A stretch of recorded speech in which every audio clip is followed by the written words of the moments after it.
வணக்கம் நண்பா. நம்ம சேனலில் இன்றைக்கி எதை பற்றி பார்க்க போகிறோம்னா, பஜாஜ் ஃபைனான்ஸோட ஸ்டாக் பற்றி தான் இந்த வீடியோவில் நம்ம பார்க்க போகிறோம். நம்ம சேனலில் இந்த மாதிரி ஸ்டாக் மார்க்கெட் பற்றி இனிமேல் ரெகுலராக வீடியோஸ் வரும். மறக்காமல் நம்ம சேனலை சப்ஸ்கிரைப் பண்ணி வச்சிங்க. அப்போ தான் இந்த மாதிரி ஸ்டாக்கான அப்டேட்ஸ் எல்லாமே நீங்கள் வந்து பார்க்கலாம். இன்றைக்கி நம்ம பஜாஜ் ஃபைனான்ஸோட ஸ்டாக் ப்ரைஸ் வந்து பார்த்திங்கன்னா கரண்ட் மார்க்கெட்டில் 6625 ரூபாவில் வந்து பார்த்திங்கன்னா இப்போ கரண்ட் மார்க்கெட்டில் ட்ரேட் ஆகிட்டுருக்கு. இது வந்து பார்த்திங்கன்னா இப்போ ரீசெண்டாக உள்ள ப்ரைஸு. இப்போ வந்து பார்த்திங்கன்னா இதுவே ஒரு 20 வருஷத்துக்கு முன்னாடி இந்த ஸ்டாக் ப்ரைஸ் எவ்வளோ இருந்துச்சு, இப்போ எவ்வளோ ஸ்டெப் பை ஸ்டெப்பாக ரைஸ் ஆகி வந்துச்சு அப்படின்றத பற்றி நம்ம பார்ப்போம். எப்படின்னா இப்போ 2005 ரேஞ்செல்லாம் வந்து பார்த்திங்கன்னா இந்த ஸ்டாக் வந்து ரொம்ப ப்ரைஸ் வந்து கம்மியாக தான் இருந்திருக்கு. எவ்வளோன்னு வந்து பார்த்திங்கன்னா ஒரு 15 ரூபா தான் பஜாஜ் ஃபைனான்ஸோட ஸ்டாக்கு. இப்போ நீங்கள் 2005 வாங்கியிருந்தீங்க அப்படின்னா வெறும் ஒரு 12 ரூபா 15 ரூபா அந்த ரேஞ்சில் தான் இருந்திருக்கும். அப்போ நீங்கள் சப்போஸ் அப்போ நீங்கள் 2005 எவ்வளவோ செலவு பண்ணியிருப்பீங்க. 2005 நிறைய பேர் எவ்வளோ செலவு பண்ணியிருப்பீங்க. அப்போ வந்து ஒரு அமௌண்ட்டை நீங்கள் அந்த ஸ்டாக்கில் இது பஜாஜ் ஃபைனான்ஸில் இன்வெஸ்ட் பண்ணி வச்சுருந்தீங்க, ஒரு 5000 10,000 இன்வெஸ்ட் பண்ணி வச்சுருந்தீங்கன்னா இன்றைக்கி அது உங்களுக்கு பெரிய ஒரு அசட்டாக உருவாகிருக்கும். அதுக்கப்புறம் தான் ஸ்டெப் பை ஸ்டெப்பாக தான் வந்து பார்த்திங்கன்னா ரைஸ் ஆகியே வந்திருக்கு. இப்போ நிறைய பேர் என்னென்னா இப்போ ஒரு நல்ல ஒரு ஹைப் ஆகிட்ட அப்புறம் அதை வாங்குறது ரொம்ப கஷ்டம். நிறைய பேர் எல்லாருக்கும் அது அஃபோர்டபுளாகவும் இருக்காது வாங்குறது. இந்த மாதிரி வந்து ஸ்டாக்ஸை வந்து ஸ்டார்டிங் ப்ரைஸில் இந்த மாதிரி வாங்கி வச்சிங்க அப்படின்னா உங்களுக்கு வந்து அது ஒரு பெரிய அசட்டாக மாறும். அதுக்கு என்ன நீங்கள் வெயிட் பண்ணணும். இப்போ பாருங்கள், இது 20 இயர்ஸில் தான் இவ்வளோ பெரிய க்ரோத் ஆகிருக்கு. இப்போ நீங்கள் ஒரு 20 வருஷத்துக்கு முன்னாடி அப்படி வாங்கியிருந்தீங்க அப்படின்னா இவ்வளோ ப்ரைஸ் வந்துருக்கும். ஆனால் இப்போ போயிட்டு நீங்கள் வந்து ஒரு 500 ஸ்டாக்கோ 1000 ஸ்டாக்கோ வாங்கினா ரொம்ப அமௌண்ட் அதிகமாக தேவைப்படும். ஏன்னா அப்போ நீங்கள் ஒரு 10 ரூபாவில் இருக்கும்போது ஒரு 500 1000 ஸ்டாக் வாங்குறது ஈஸியாக, இப்போ வந்து ஒரு 6300 இருக்கும்போது நீங்கள் வந்து ஒரு 500 1000 ஸ்டாக் வாங்கினா அதுக்கு ரொம்ப கேபிட்டல் அமௌண்ட் தேவைப்படும். ஏன் இதுக்கு மேலே ஏறுமா ஏறாதா அப்படின்றத தாண்டி நம்ம வந்து எந்த அசட்டுமே வந்து கம்மியாக இருக்கிறப்ப நம்ம வாங்கி வைக்கிறோம், புரியுதுங்களா? இதுக்கப்புறமும் ஏறும். இப்போ நீங்கள் 6000 ரூபாலையும் வாங்கக்கூடாதுன்னு நான் சொல்ல. இப்போ வந்து பார்த்திங்கன்னா இதுக்கு மேலேயே வந்து ரைஸ் ஆகும். இதுக்கு மேலே வந்து பார்த்திங்கன்னா இதுவே ஒரு 4-5 வருஷத்துக்கு அப்புறம், இது இன்னும் ஒரு 4 இயர்ஸ்க்கு அப்புறம் பார்த்திங்கன்னா இதுவே கூட 12,000 இருக்கலாம், புரியுதுங்களா? இப்போ நீங்கள் வந்து ஃபார் எக்ஸாம்பிள் ஒரு 1 லட்ச ரூபாய் என்ன அது அப்படியே டபுள் ஆகும், அந்த மாதிரி ரைஸ் ஆகும். ஆனால் ஸ்டெப் பை ஸ்டெப் ரைஸ் ஆகிட்டே தான் வரும். இந்த பீக் கிராஃப்லேயே பார்த்துருந்தீங்கன்னா தெரியும். இப்போ 2008 அடுத்த வந்து ஒரு 3 வருஷத்தில் வந்து பார்த்திங்கன்னா 10 ரூபாவில் இருந்தது 37 ரூபாய்க்கு ரைஸ் ஆகிருக்கு. அந்த 37லேருந்து அடுத்த 3 வருஷத்தில் வந்து பாருங்கள் 70 ரூபா ரைஸ் ஆகிருக்கு. இப்போ நீங்கள் அந்த 5லேருந்து பாருங்கள் ஒரு 30 ரூபா வந்து வருஷத்தில் ஒரு 10 ரூபா ரேஞ்சில் தான் ரைஸ் ஆகி வந்திருக்கு. அதுக்கப்புறம் அந்த 8லேருந்து 11 போகிறப்ப கொஞ்சம் ரைஸ் ஆகிருக்கு. அதுக்கப்புறம் பாருங்கள் இதில் 11லேருந்து 14 வந்து பார்த்திங்கன்னா அந்த 68 ரூபாலேருந்து நல்லாவே ரைஸ் ஆகிருக்கு. எவ்வளோனா 68 ரூபாவில் இருந்திருக்கு. அதுக்கப்புறம் வந்து பார்த்திங்கன்னா 150 ரூபா வரைக்கும் வந்து பார்த்திங்கன்னா ரைஸ் ஆகிருக்கு. அப்படியே டபுள் ஆகிருக்கு. இதிலேருந்து வந்து பார்த்திங்கன்னா 2017 இந்த டைமில் தான் கொஞ்சம் பீக் வந்து இன்னும் பீக் ஆகிருக்கு, புரியுதுங்களா? இந்த ஸ்டேஜ் வரைக்குமே அமௌண்ட்டு பெருசாக இது இல்லை. இது வரைக்கும் வச்சுருந்தவங்க இதுலேயுமே வந்து பார்த்திங்கன்னா அப்ஸ் அண்ட் டவுன்ஸ் வரும். இப்போ நீங்கள் ஒரு வருஷத்தில் எடுத்து பார்த்திங்கன்னா ஒரு கிராஃப் வந்து ஸ்ட்ரைட்டாக மேலே போயிட்டுருக்காது. இந்த நான் சொன்னல இந்த அமௌண்ட்டு இப்போ வந்து இந்த 60லேருந்து 70 வரப்போ என்ன நடந்திருக்குன்னா அதுலேயே வந்து 55 70 80 90 இந்த மாதிரி அப்ஸ் அண்ட் டவுன் வரும். ஆனால் நம்ம என்ன பார்க்கணும், அந்த ஸ்டாக் ஃபிக்ஸ்டாக ஏறுதா அப்படின்றத நம்ம வந்து பார்க்கணும். இது ஃபிக்ஸ்டாக ஏறிட்டே தான் போய்ட்டுருக்கு. இப்போ வந்து பார்த்திங்கன்னா அந்த 2014லேருந்து அதுக்கப்புறம் பாருங்கள் 1000 ரூபா கிட்ட ரைஸ் ஆகிருக்கு. 200 ரூபாலேருந்து அப்படியே 1000 ரூபா கிட்ட ரைஸ் ஆகிருக்கு, புரியுதா? 150 ரூபாவில் இருந்த ஸ்டாக்கு அடுத்த 3 வருஷத்தில் வந்து பார்த்திங்கன்னா அப்படியே 1000 ரூபா கிட்ட ரைஸ் ஆகிருக்கு. அதுக்கப்புறம் வந்த பிக்குமே ரொம்ப ஹையாக தான் இருக்குது. அடுத்த 3 வருஷம் இந்த லாக்டவுன் பீரியடில் கூட வந்து பார்த்திங்கன்னா ஸ்டாக் வந்து எல்லோரும் நிறைய பேர் வந்து பார்த்திங்கன்னா அப்பயுமே வந்து இந்த ஃபைனான்ஸ் ரிலேட்டட் லோன் இது எல்லாமே பே பண்ணிட்டு தான் இருந்தாங்க.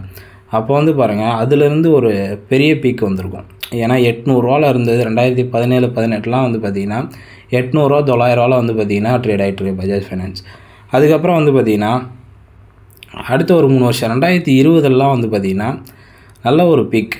எப்படின்னா அப்படியே 1000 ரூபாவிலேருந்து திரும்ப 2 மடங்கு ஏறி இருக்குது, 2-3 மடங்கு ஏறி இருக்குது, 4000 ரூபா கிட்ட.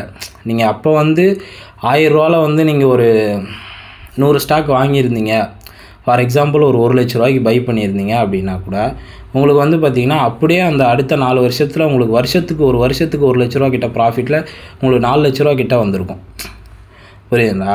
இப்போ வந்து இதில் யார் வந்து சஃபர் ஆவாங்க, யாரும் ஆக மாட்டாங்கன்னா, இதில் என்னென்னா ஒரு ஸ்டாக்கை பை பண்ணி யாரும் வெயிட் பண்ணுற டைம் பீரியட் அளவுக்கு வெயிட் பண்ணுறதில்ல. இப்போ இதுலேயே வந்து பாருங்கள் 2020 4000 இருந்திருக்கு, அதுக்கப்புறம் கொஞ்சம் டவுன் வந்திருக்கு. என்னென்னா இந்த ஸ்டாக்கை வாங்கினவொடனே நிறைய பேர் என்ன பண்ணுவாங்கன்னா, டவுன் ஆயிடுச்சுன்னா அதை அப்படியே செல் பண்ணுறது. ரொம்ப நாள் அதே போயிட்டு செக் பண்ணிகிட்டு இருப்பாங்க.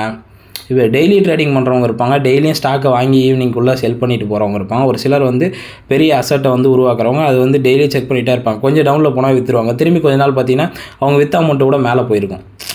அதனால் இந்த ஸ்டாக் மார்க்கெட்டை பொறுத்த வரைக்கும் நீங்கள் கொஞ்சம் டைம் பீரியட் கொஞ்சம் ரொம்பவே டைம் எடுத்து வெயிட் பண்ணால் தான் இதில் வந்து நல்ல ப்ராஃபிட் கிடைக்கும். இப்போ 2020 4000 இருந்தது, அப்படியே வந்து பாருங்கள் 24 இப்போலாம் வந்து பார்த்திங்கன்னா திரும்ப அப்படியே ஒரு மடங்கு ரைஸ் ஆகிருக்கு.